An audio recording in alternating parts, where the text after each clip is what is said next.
everyone, this is AnnaAlexander, and it is opening weekend of Magic Mike: The Last Dance. This was not a film I anticipated seeing in the theater. I thought it would wait to come out when it was streaming, but a friend texted me the other week saying, hey, Magic Mike, cocktails, and I said, you had me at cocktails, so away we went.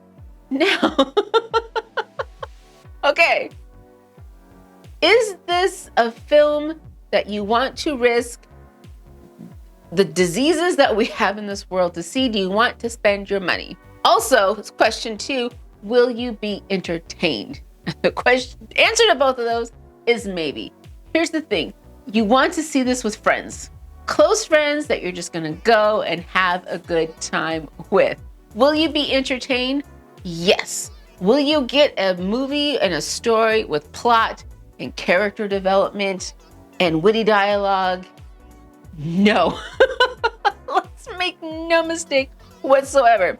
Here's the things I found funny. So Magic Mike, you don't go to see for the plot. You go to see very nice looking men doing fabulous dances. On that, this movie delivers. What don't you get? Stripping. There's no stripping. Many times they say, hey, be proud to be a stripper. Yes, we're strippers. They don't strip. Do they take off their shirts? Yes. Many shirts are ripped open. There's no stripping. The only person that takes off their pants is Mike, and he's got boxer brief on. There's not a G-string to be found in this film. The ballet dancer, who's not really doing ballet, at the end of the film shows more skin than any of the guys in the film. So if you're going thinking you're going to get a male strip show, you will not. Will you get some very entertaining dances? Yes. Will you get abs for days? Yes. You will not see stripping. Was there a plot? Sure. Premise. You'll get a premise. Very beginning tells you up front. The pandemic was not kind to small businesses, including Mike's furniture store. So now he is finding himself bartending. Cool. Makes sense to me. Mike's bartending at a charity event that is being run by Salma Hayek's character, Maxandra Mendoza. That name, okay, fine. She's had a rough year. She's separated from her husband, feels lost in her world, feels very much as if she's a failure. She has no purpose.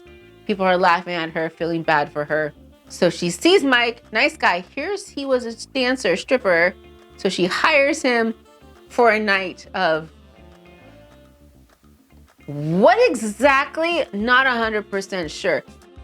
I don't think initially she asked him for sex, but it is implied. She wants to dance. She does want to dance, get her mind off of things. And Mike at first is like, I don't do that, but you want to pay this money? Sure. Here's the thing that I kind of find funny about Mike is he's not a loud guy. Everything he says maybe what, 10 words in the whole thing. Everything is, okay, sup, that's good. That's pretty much all of Mike's dialogue. It could fill half a page. But again, we're not gonna go see Mike talking. We're there to see Mike do other things.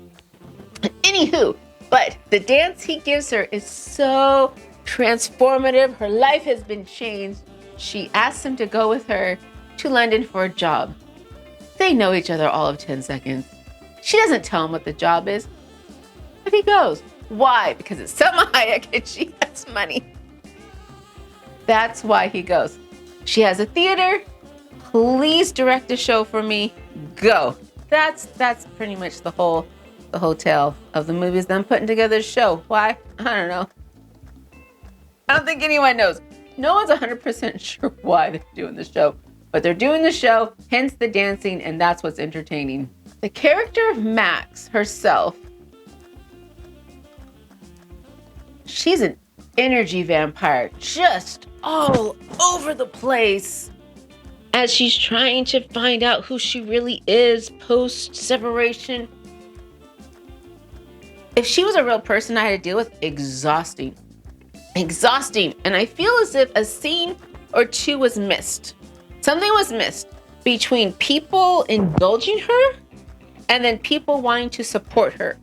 that leap from indulgence to support was missing.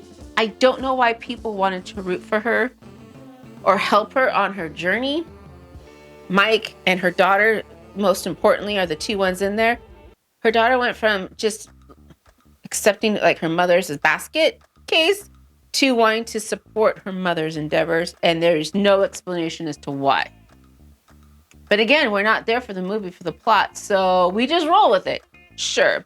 Another thing that I really didn't put my finger on until afterwards when I was talking to my friends with more cocktails was she didn't care how Mike himself had zero character growth. Yeah, none. He had no goals. He had no goal. And he didn't have any motivation. And he really didn't, and the conflict he had wasn't his conflict.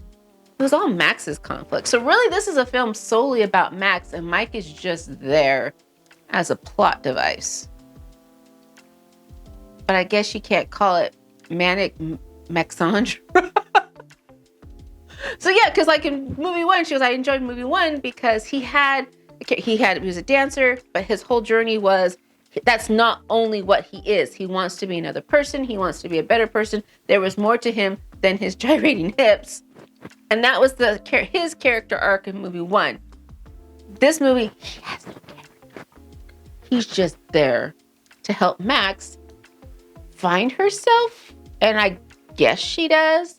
That's essentially the movie. If you want to see some really interesting dance scenes, check it out. One of my favorite characters in the whole thing was the manservant butler dude to Maxandra, Vincent. His character was hilarious. Unintentionally, I don't know if he was intentionally so or whatever, but just the bits that he was in delivered every scene. Her daughter was snarky teenager, somewhat charming, snarky teenager.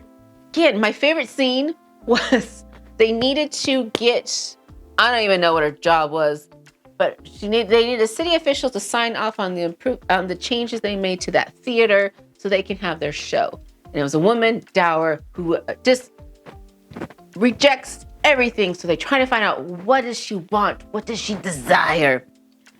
And it ended up with a scene with all the dancing guys on the buses dancing for this woman. It needed to be a longer scene. I wanted more to that scene. And she gets on the bus, and I turned to my friend, and I was like, dancers on the bus. She's like, yeah. And then I'm like, they're gonna Shang-Chi this. And she's like, that was a good cocktail, huh? I'm like, yes, it was. Best scene. We needed more of that scene. Should you go see this film in the theater? Only if you're with friends. Only to not really have a story. Just watch some good dancing. I think you'll have a good time. Otherwise, you can wait till it comes out or just watch the dance sequences when they hit YouTube. But there you go. That's my 2-cent opinion. I had a good time. I hope you had a good time watching this. Did you check this out? What's your favorite Magic Mike dance? There's some good ones in this one, but I think my favorite is the one with Mike and Twitch. Episode 2. In the sequel, I think that one's still my favorite dance, but there we go. Okay, so thanks you all for being with me. Please take care of yourself, stretch your bodies, drink that water, watch your cocktails, and I'll see you next time, y'all.